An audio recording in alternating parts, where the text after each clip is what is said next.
La Critique believes in living a life full of experiences rather than possessions, which is why we designed a concierge service just for Vegas locals. We're all busy, and can any of us really keep up with all the changes around town? And yet, we still crave quality experiences when we go out and spend our valuable time and money. Now, imagine having a personal assistant whose credentials are quite literally hospitality snob and expert event planner. Seriously, leave all the details to us. Recommendations, personalized. Reservations, done. More time enjoying our city and less time researching it? Absolutely. Subscribe today at lacritiquelv.com or give the gift of service by purchasing a subscription for your favorite person.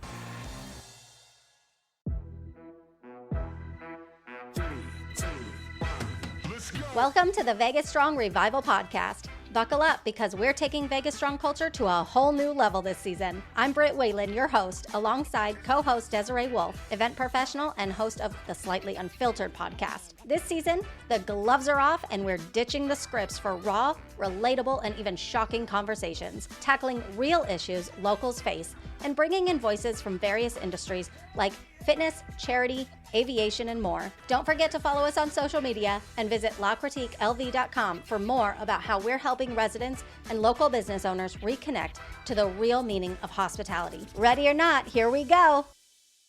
Guys, today I have Susie Izzo on the show. I am so freaking excited that you are here. I absolutely fucking adore you. I adore you. Beyond. For a long time, too. Almost a decade. Whoo! Yeah. That makes me feel right. Sorry. really young. Sorry. So I had to have you on the show because you and I share such a passion for hospitality. Absolutely, yeah.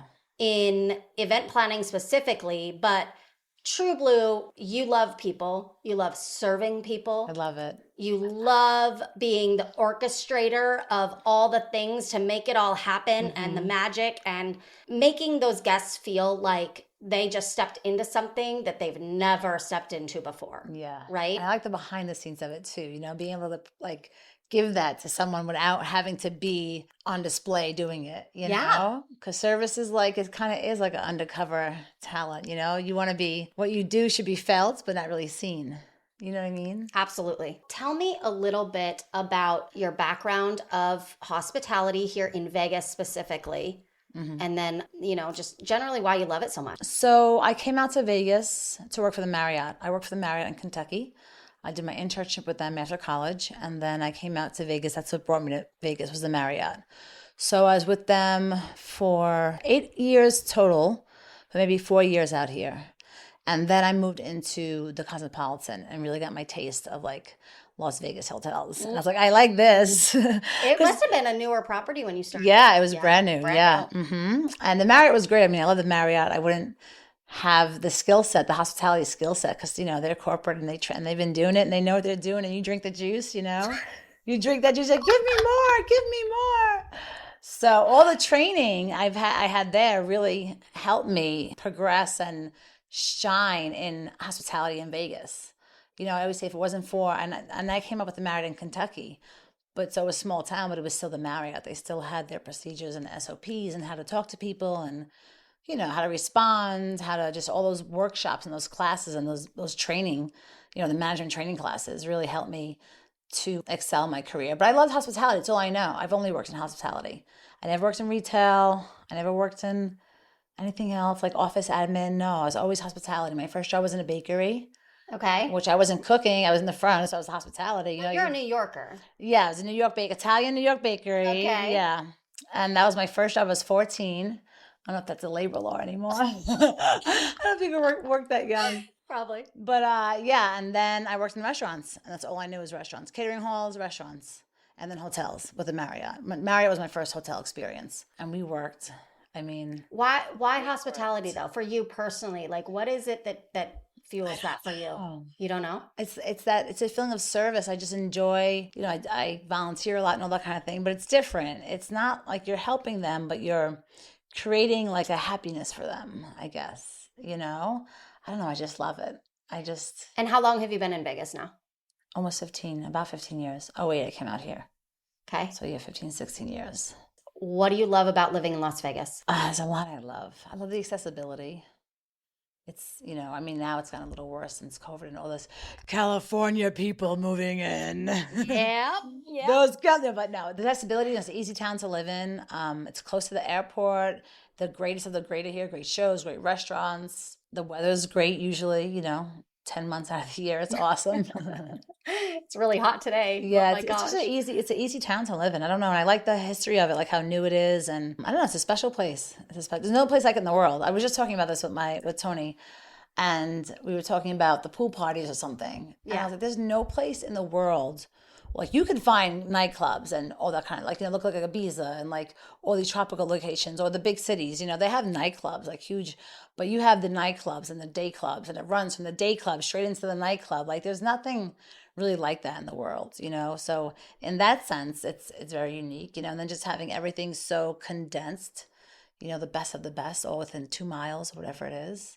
And then you have outside of Vegas, which I love too. You have the hiking, which we just did. And, oh, yeah. So that's fun. You're really outdoorsy. You think so? Yeah, I do. I don't embrace it, but I am. But I don't embrace it enough. I should say you're very active. And now if it happens to be an outdoors thing, then yeah, you grasp onto it. So I guess you're outdoorsy isn't the right phrase, but you're very active. Yeah. And like if someone brings me, I go. I'm like, yes, I'm totally down. Like whatever you want to do. But I don't like really seek it out. The only thing I did seek out, I think, in like my adult life was snowboarding. I went snowboarding. I was like, I gotta go. And like I bought the board and the shoes and I was like into it, like I jumped right in.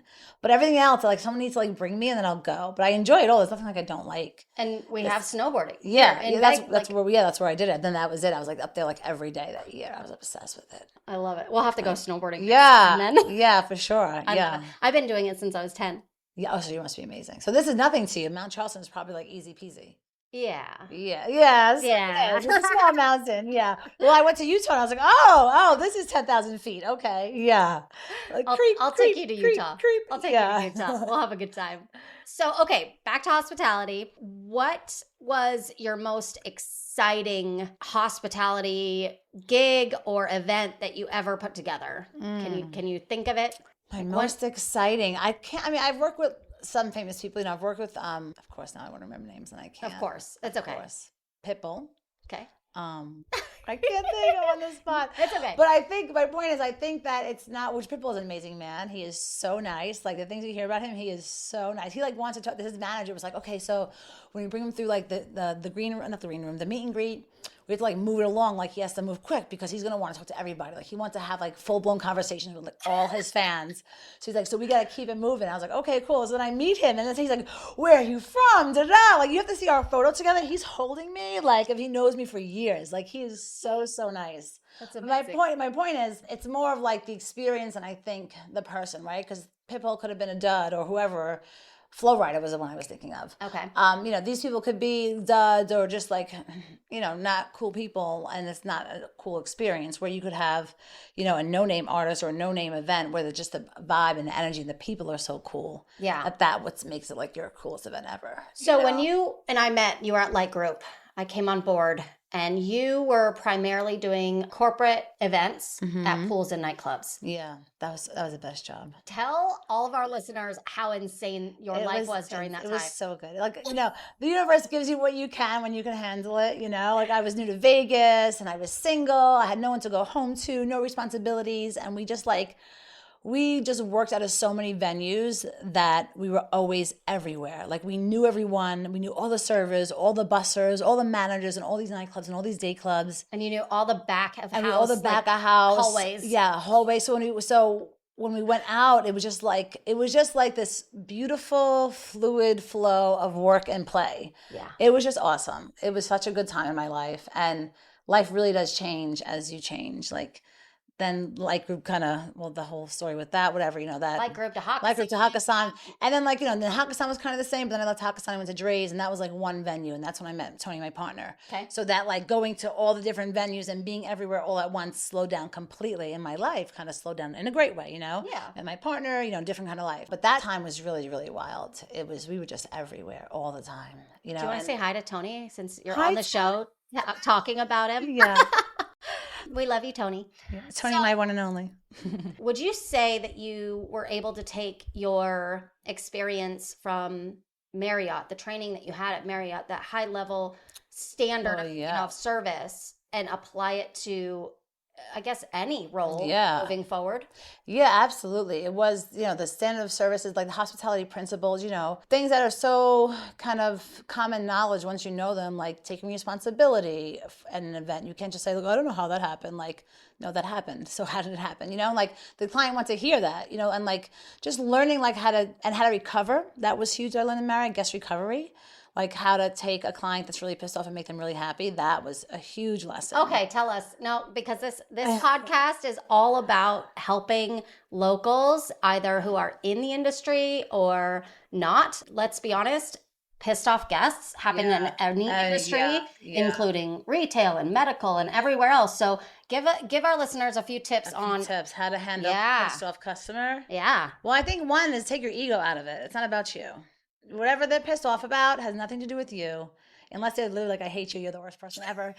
Then you should probably just turn around and go home for the day. Like, that's it, you're done. Like, we don't need any more. Clock out. We're clocking out today. No, but that was a big thing. Like, not getting upset when they're upset, and like trying to be empathetic. Like, this person's clearly upset. They're physically upset. Maybe they're sweating, maybe they're red, their voice is loud. They're physically reacting to their emotions.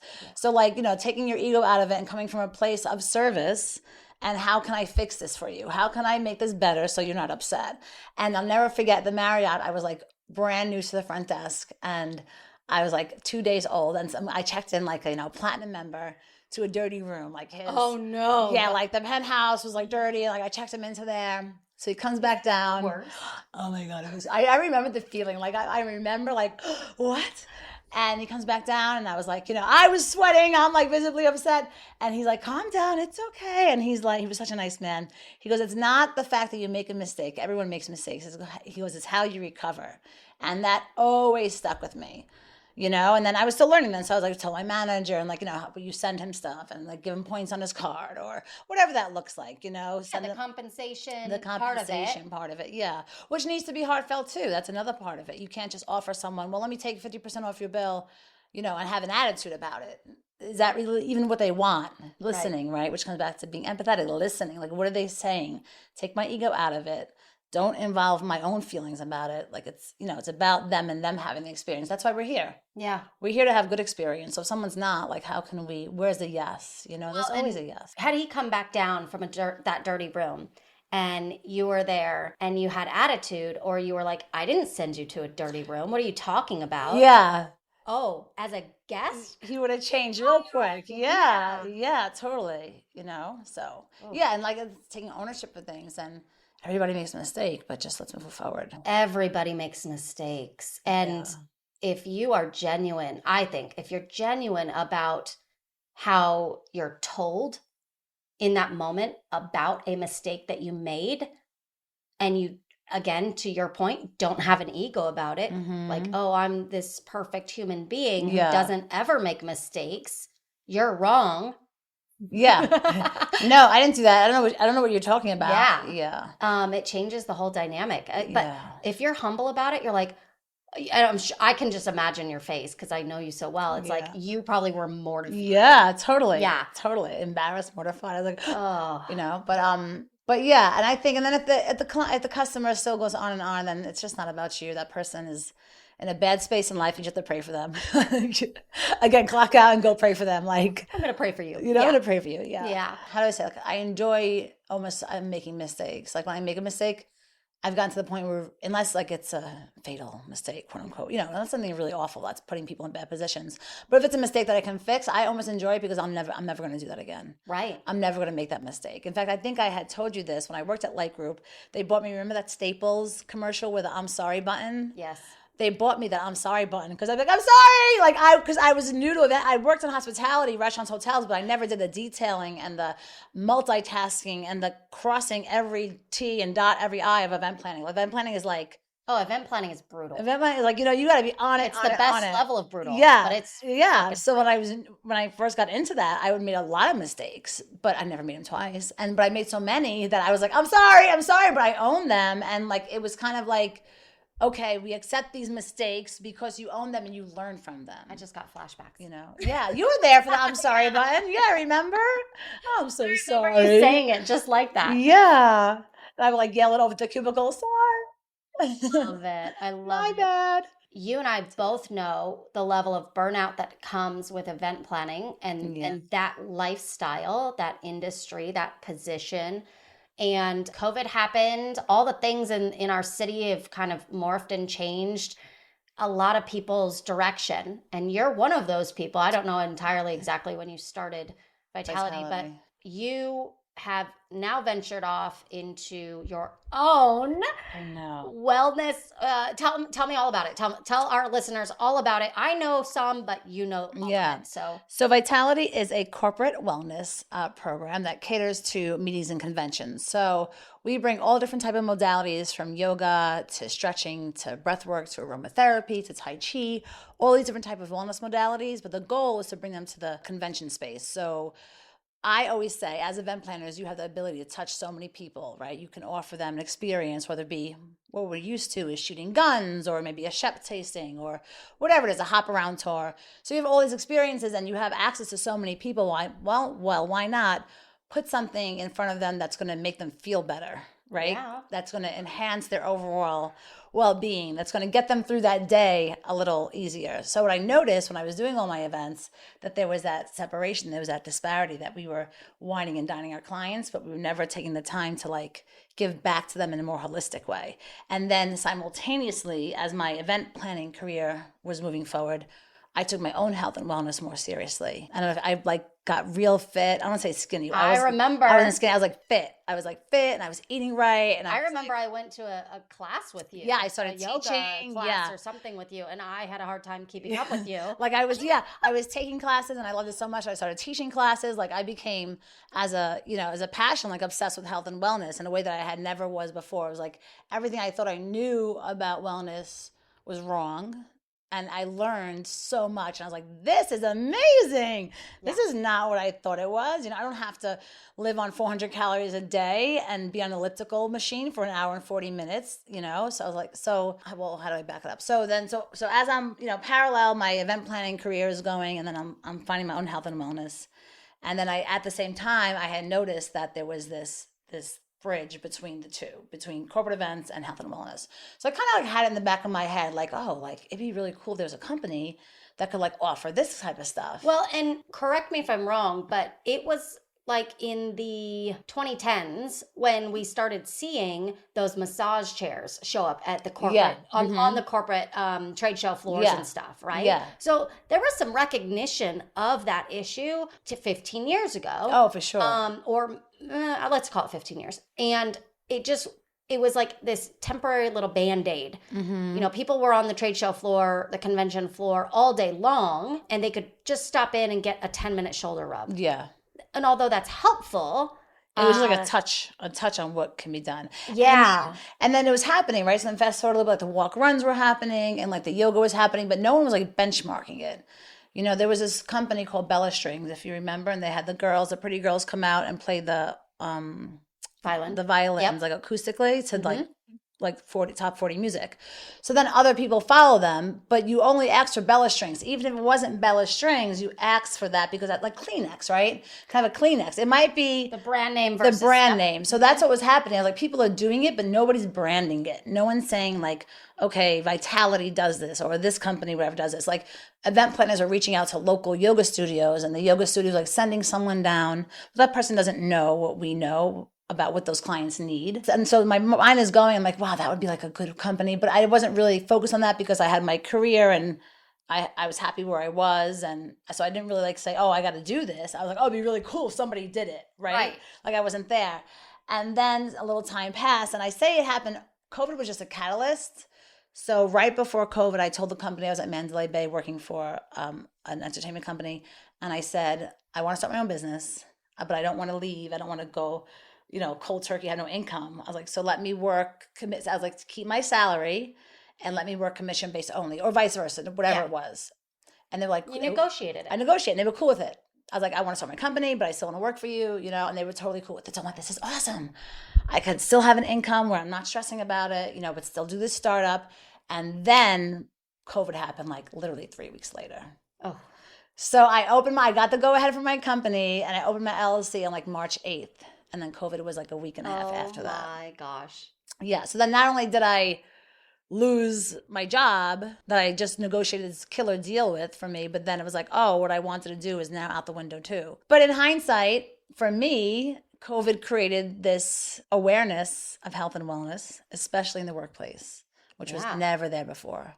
People are so much more aware of balance and taking care of themselves. And not, I feel like the whole world is way more focused on their own self. And you said balance between work and regular life. Yeah. When everybody in the entire world shut down, everybody was like, oh, this is what this is like. Yeah. Like not working 60, 70, 80 hours this week. Spending time with my family. What? Yeah, exactly. Everybody's eyes opened up a little bit, I feel like. So I could see how that would relay into your vision of vitality. Yeah. So what happened when everything shut down and you thought vitality was not going to happen? Well, again, I was kind of doing this anyway. So to like legitimatize myself in the wellness world, I felt like I needed some certifications or something. And I was teaching Pilates. If you're not familiar, mat versus reformer. Reformer is a machine, mat's done on a yoga mat. So I was already certified teaching Pilates mat, but I was like, let me get a reformer certification because reformer is very much also about anatomy. Yeah. So you learn a lot about the body. You learn a lot about how the body works, as well as the technical skill of teaching the machine. Okay. So that's what I kind of did. I got my, which was a lot. It's 450 hours. Oh. Do that math. Like if you did that 40 hours a week, that would take you 3 months. My first internship in college was 200 hours and that's unpaid, and it took forever. Because you can't do so much, right? You can't teach classes 40 hours a week. It's like literally impossible. So that took me a long time. Like that took me, I think it was I remember being at home because I actually got COVID and I had to do some classes from home.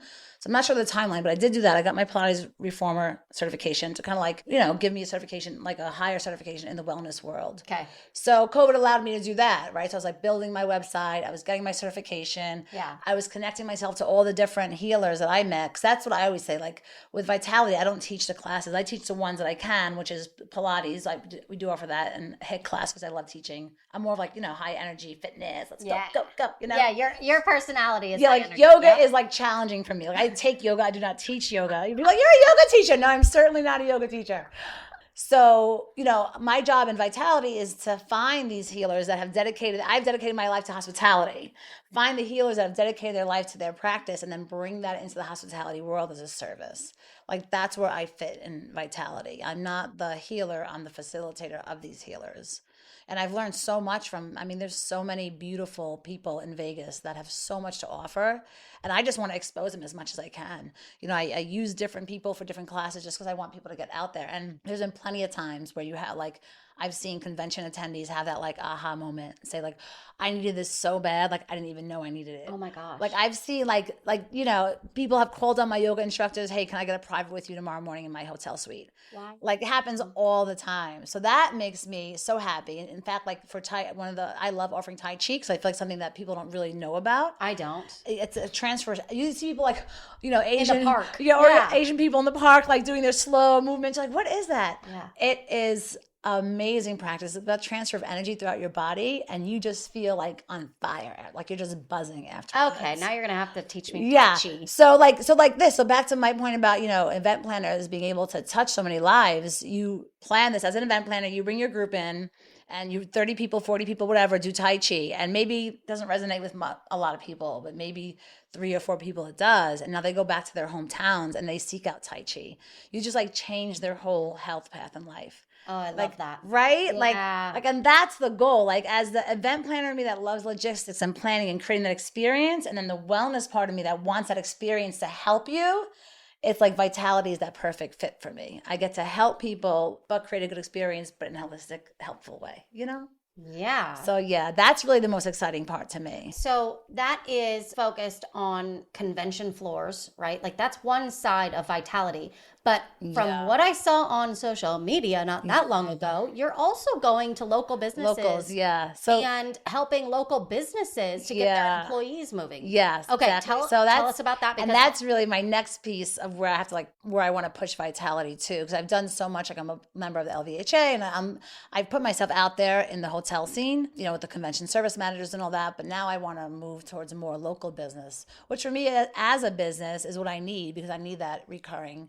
A convention comes out here, they might not come out here again for 2 years. Yeah. So for me as a business, I need that recurring local business. So reaching out to law firms, anyone that really, you can do any size, but 10 people or more is a little more beneficial for you as a business with, pricing and all that kind of thing. Sure. So 10 people or more, Vitality comes in, we have a whole folder, call it, that you can pick from. And then say you want to do just yoga and meditation, then you can. But if you want, you can do the yoga, the breathwork, the meditation, the aromatherapy, the Tai Chi. And every month, it's like a membership. And then every month, we would come in and give your associates a different wellness modality class. And then if you one of the feedback is hey, I really liked the Tai Chi, but not so much the meditation, then we can continue with that. So I've really hit the market of elderly care because I love old people. I have a strong place in my heart for old people.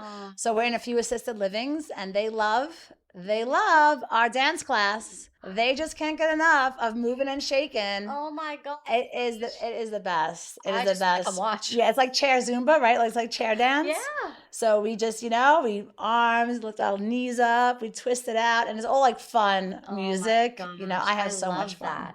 I love that. Okay, so who in Vegas, we're approaching 3 million people in the city. Massive amount of growth of corporate business here in Vegas is wild. Yeah. Who would be your ideal client, I guess, locally, other than anybody 10 and more in a law firm? Yeah, really anyone 10 and more. You could be a restaurant, you could be BJ's, and you want to do it for your employees once a month. Restaurants, huh? Restaurants. Yeah. Okay. I know some people in some restaurants.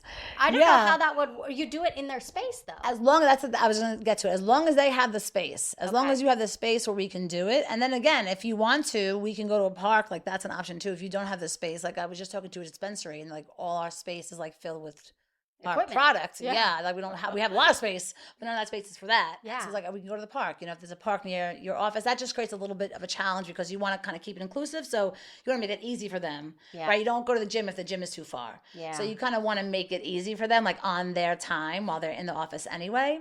Yep. So that is really the goal, to do it in your existing space, but really anywhere you can do it. Okay. So then how do people, I'm thinking in my brain, a law firm, I'm dressed in my business attire, but I know that my company has now scheduled this physical activity. Mm-hmm. Are they just given advance notice to bring an extra pair of clothes? Yeah. Okay. It would just depend. If we would do a guided hike, let's say, then obviously, you want to come out with different guided hikes. Yeah, too? we do guided hikes. Take your group out. Nice. Yeah. Tell them to come out in their cars, or if the company wants to arrange transportation, which is great about Vitality too, because I can help you with things like that.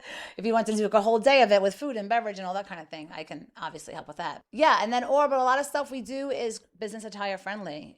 We can totally do desk yoga where you don't even stand up and you're doing everything sitting down. We do stuff virtually. I just had coming back to, it's not elder care, but hospice. I did a hospice group, and they had their leadership program in Reno. They had their leadership program in Reno, and we went in virtually, and we did desk yoga with them every day. Wow. Yeah. So you could even be in, some things obviously you can. If you want to do a HIIT class or a boot camp class, we're not going to do that in corporate attire. But our aromatherapy classes, our meditation classes, our breathing classes especially. Breath work is so important. Breath work is such an under talked about modality, if you ask me. Oh, breathing is life. Yeah. So my instructor, Andrea, she broke it down to me, and I always mess it up, but I'll try to get it right. She said, imagine if we need 1,000 calories a day, we only ate 300. How depleted and run down and foggy we'd be. Well, our breath, we only use 6% of our capacity. We always breathe into our chest. We hardly ever breathe into our stomach unless we're cued to. So if we're only using 6% of our lung capacity, our breath capacity, imagine how much better our body would operate if we use that 100%. Same thing as your calories. Are you getting enough calories, or are you depleting yourself? Are you breathing enough, or are you depleting yourself? And most people hold their breath. Yeah, we all watch it. Next time you're someplace, watch people. They hold their breath. Or like it's all that chest, never getting into the belly, never expanding your lungs left to right, that lateral expansion. Yeah. So you start doing that, again, you have all this energy, all this more clarity. It's amazing to see. Okay, you're aware of all of this. You practice it. What would be a tip for any Vegas local listening to this right now on taking a moment and breathing properly? What's the tip? Set your timer for 60 seconds. Okay. Right? Inhale for 5, exhale for 5. Okay. Start with a minute. Tomorrow, do 2 minutes. The next day, 3. Top off at 5, because that's a lot. It is. Don't hold your breath for 5. Yeah, but actively breathing. Yeah, actively breathing for 5 minutes is a lot. You can exhale for 5. Well, no, but no, you still do like timer, inhale 2, 3, 4, 5. Exhale 2, 3, 4, 5. Yeah, okay. And getting it into your belly. If you watch a baby when they breathe, their belly rises and deflates. If you watch an adult, it's the chest. Nobody breathes into their belly unless they know or they're cued to.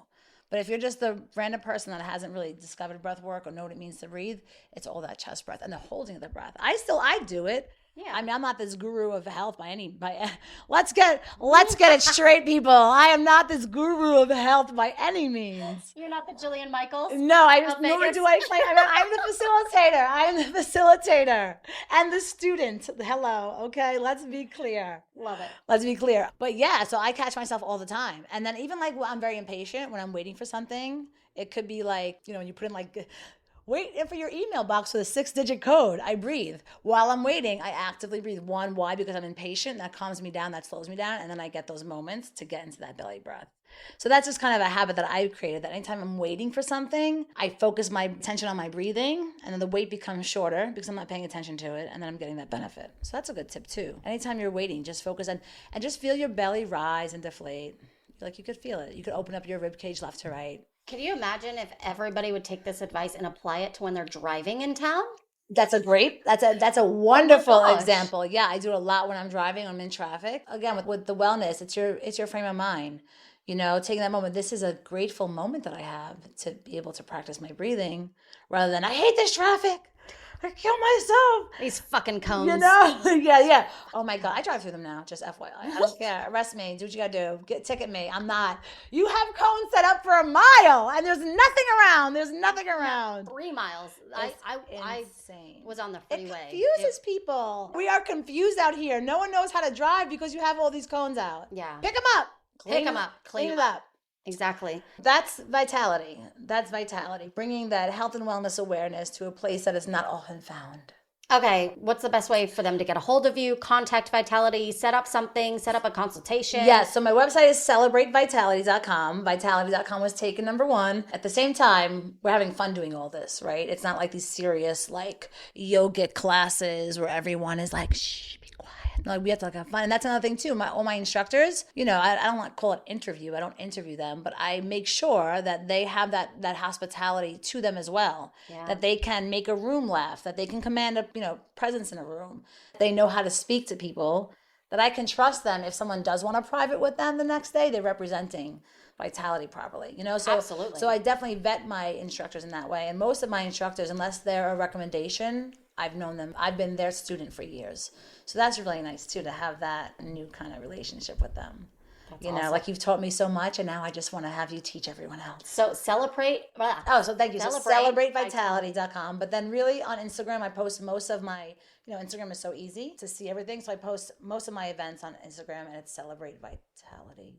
Is that your handle? I think you don't so. know? Maybe. I'm pretty Yes, how much you and I love Vitality. Social media, Yeah. Oh, God. Yeah, no, I post a lot of events on there, so you can see a snippet of what we do.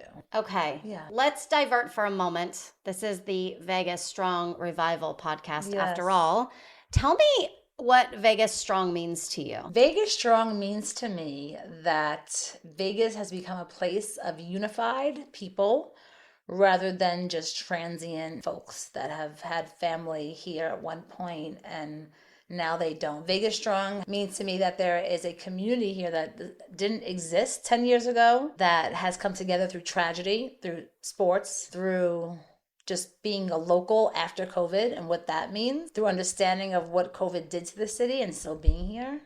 That's what Vegas Strong means to me, right? Yeah. No, I love that. Yeah. What does it mean to you? Oh, it means love to me, I think. Yeah. It was so incredible seeing my hometown come together like it did after that shooting. And to be honest, I haven't seen it since. I haven't seen that unity since, which is why I have this podcast, which is why I have the business I do.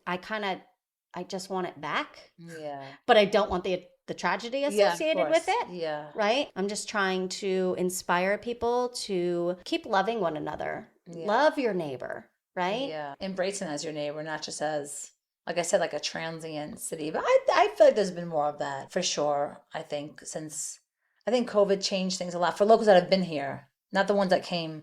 Not that there's anything wrong with them. We love you too. But not the ones that came here after COVID, the ones that experienced the city, because we're the hospitality capital of the world. So for hospitality to shut down, that was I think more impactful for us than other places. Tell me about really great dining experience that maybe you had around town recently.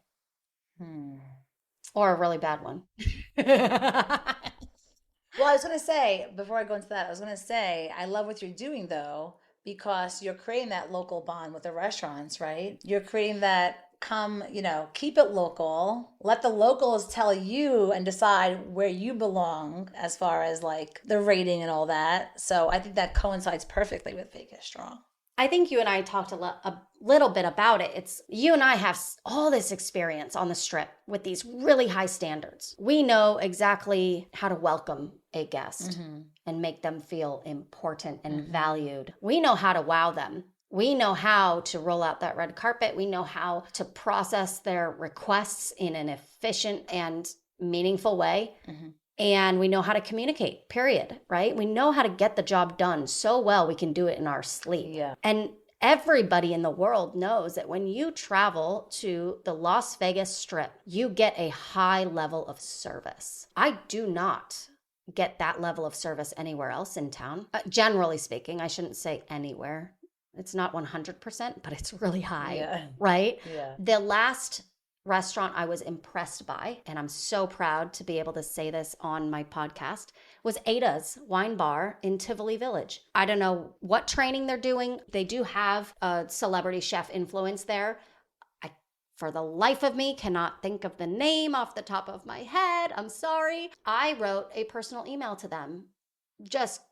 That's awesome. I was so impressed with my server. Yeah. That I had to write and tell them. That's what it is. I had to tell the management about their amazing server. Yeah. Right? Because she had it. She had the smile. She had the welcoming greeting and all the thing. And she was knowledgeable about the menu. And it was just impressive. She embodied what she should be doing. Yeah. Right? Yeah. And so if we can inspire other servers in Vegas to really embrace your job. You're there. It's a job. You have to clock in and out. It kind of sucks from time to time, but truly you have the power to make a first date or an anniversary or a birthday or just a night out where they didn't have to bring the kids. You have the power to change somebody's night or day or whatever it is. So if you're listening to this, I hope that it can inspire you. You are in such a crucial position as a food server. So important. And people pay money now. I mean, we always pay money, but it's not cheap to eat out. It's more expensive than it's ever been. So not only are you, like the pioneer for this experience, but it's an experience that people are coming out of their pocket, their hard-earned money to experience. So it's extra important. And we're all neighbors. If we're loving our neighbors, guess what? When we show up at work, we're going to continue that love and give it to our guests. Yeah. And honestly, one of the things that blows my mind, Susie, is that the servers in town don't actually understand that their tips are directly associated with how they treat their guests. That level of hospitality, every time they come and touch the table, it freaking matters. And if you're a server and you are touching your table and you're doing a great job, I swear on my life, you are going to get higher tips. Absolutely, yeah. There's no doubt about it. Period. When I worked at the Cosmo, they've changed since MGM, but they used to not wear name tags. That was when they first opened up the Cosmopolitan, that was their thing. you have a conversation so someone remembers your name. You don't just.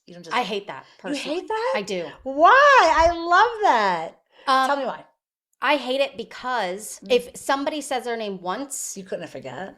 I will forget. But also, I think that I can see that point of it. most dining experiences, they don't introduce themselves. No, they should. So I want the name tag so I know their name. That's true. So when the water guy or girl comes by and I can say, hey, I need my server, Jenny. As a buyer, it's a better experience with a name tag. Yes, because then you can see. But as a manager, if you're not wearing a name tag and someone knows you by name, then I know you made that connection with them, that they remember. You know what I mean? That's why I liked it. But I can see your point. As a user, it might be user unfriendly. Yeah, I'm a fan of name tags. Especially if you have a couple glasses of wine. You're like, what's your name again? I'm sorry, Charlotte. It's Sherry. Thanks. My bad. Yeah. That's a good point. That is a good point. Here's the truth. I usually don't even know my server's name until I get the check. Yeah, right? Like, what? I'm sorry. Yeah. What? That's the standard now? Yeah. That's the standard. Well, and I will say, like, I think that service has gone down since COVID. I don't know why. Maybe there's a lot of reasons why. Yeah. Well, I mean, I don't know, like, I don't know why it's still happening. Maybe that's now? The question. Yeah. I don't know why it's still happening. But yeah, I mean, that was a change for sure. I think that was felt anywhere you went, any city you went, things change after COVID. All right. So if you could fix it in, like, I don't know, a genie showed up and you could fix all of our dining experiences in town locally, what, like, one thing would you wish for? What I wish for? Yeah. Maybe I'm big on anticipating needs. Needs. I mean, I'm big on that. I always tell when I train people, I'm like, when you look at a table, what do you need? If this person ordered this dish and this cocktail, what do you need to enjoy that dish and cocktail? And that's what you should be bringing to that person. I'm big on that. Oh, that's a pro tip, guys. Yeah. If you're in the food and beverage industry, that is a pro tip right there. You will not hear that in most other places, period. Even from your management. And even simple things like letting someone know where the restroom is. Welcome, here you are. This is who I am. Happy to be here. If the restrooms are over there. Just what would you say in your home? What would you say in your home? Yes. If someone came to your house, you would say, have yourself a drink. The bathrooms are over there. If you need a towel for the pool, go help yourself. Like you would set the tone of this is mi casa es su casa. So it's hospitality. Hospitality, yeah. It should be said. But I'm big on anticipating my needs. Being a host. Yep. I don't eat like cheese and all this kind of thing. And like if I ask for something, like if I ask for my appetizer without cheese, like I want you to know that I need my entree without cheese too. I don't know, call it bratty, I guess, for hospitality, but that's kind of like where my expectations land. Yeah. And that's not something like that comes second nature unless someone really trains you on that. You don't think about that. No. That's why training is imperative, right? Through this podcast, I'm really, really hoping that anybody in food and beverage industry, hell, even any industry, I think this is applicable. It's if you're in management or if you're an employee, you're going to hear this and maybe just take a couple nuggets and utilize that. So. And the goal is truly, let's make everybody a little bit more money. And it's not money driven, but let's be honest, when we know we can pay all of our bills as an employee, and we have some left over for fun, guess what? We're going to have more fun in our life. Then we're going to show up to work happier. Yeah, exactly. And be happy to be there because that money I just made last night got me this that I wanted. So like it's full So I'm going to crush it this next day because I see the reward that just happened. It's even like with upselling. Like I look at upselling like, you want to upsell because you want your check average to, but you're also upselling because you're creating that better experience. You know what I'm saying? Like, do you have enough space for dessert? Like that's a serious question. Because if you do, then we need to get you some because it's good and you might not have it again. Who knows when you'll be here again? So I want you to feel that. I want you to taste that. I want you to go home and say, wow, I had everything. Now, if you don't have any room, fine, we're good. I don't need to, it's like an upsell, but it's not really an upsell. It is, but it isn't. You know what I mean? And when you look at it like that, I feel like then people, they want that dessert because they don't feel like they're being pushed. It's like a genuine. Oh, you don't have room for that dessert? Let me recommend a dessert cocktail. Yeah, there you go. Or a dessert wine. Yeah. Something, and you're getting that higher check average, but you're also giving them that experience. Like, wow, that was such a good cocktail. Let me have another. So it's a mindset, like most things, which I'm learning a lot about. I'm going to put a class into Vitality about mindset. It's such a big thing. Your mindset is huge. That's another tip. Research mindset. Yeah. Read some blogs or books or whatever you get your information about the mindset and how that controls your output. It's amazing. I love it. I love this conversation. I know. I could talk forever. Oh, You're so easy to talk to. Oh, yeah, you're so good. I'm not a professional interviewer, so I'm learning as we're No, going. you're very good. She's amazing. Holy like shit. all this, I can't. So good. Thank you for being here. Yes, thank you for having me. Guys, it is celebratevitality.com. Susie Izzo, founder, Yes, Wonder Woman, thank you. all the things, wellness, Vegas for businesses. And if you don't have a business, but you're just curious about different modalities, I can connect you to whoever I have in my network, from nutritionists to movement specialists to breathing specialists. Or if you want to schedule a group hike, a guided hike. Yeah, group guided hike. You can do a whole picnic, the whole thing. I have a chef. I do wellness shots, like, turmeric, all these kind of things. So, yeah. I love it. Guys, thank you so much for listening. Have a great day. Yeah, thanks for being Britt. here. Thank you. And that's a wrap on this episode of the VegasStrong Revival Podcast. I hope you found our discussion engaging and even thought-provoking. A big shout out to all of our amazing listeners for tuning in and supporting the show, because it truly means the world to us. So thank you. Let's keep the Vegas Strong spirit alive. Share this podcast with your friends, family, colleagues, and just anyone who loves Vegas. If you have ideas, suggestions, or want to be a guest on the show, simply reach out online or feel free to text us on our super cool podcast hotline, 702-723-2343. And of course, don't forget to subscribe to the show on your favorite podcast platform so you never miss an episode. Let's keep pushing the boundaries and reviving our city's passion for authentic service together. Stay strong, Vegas.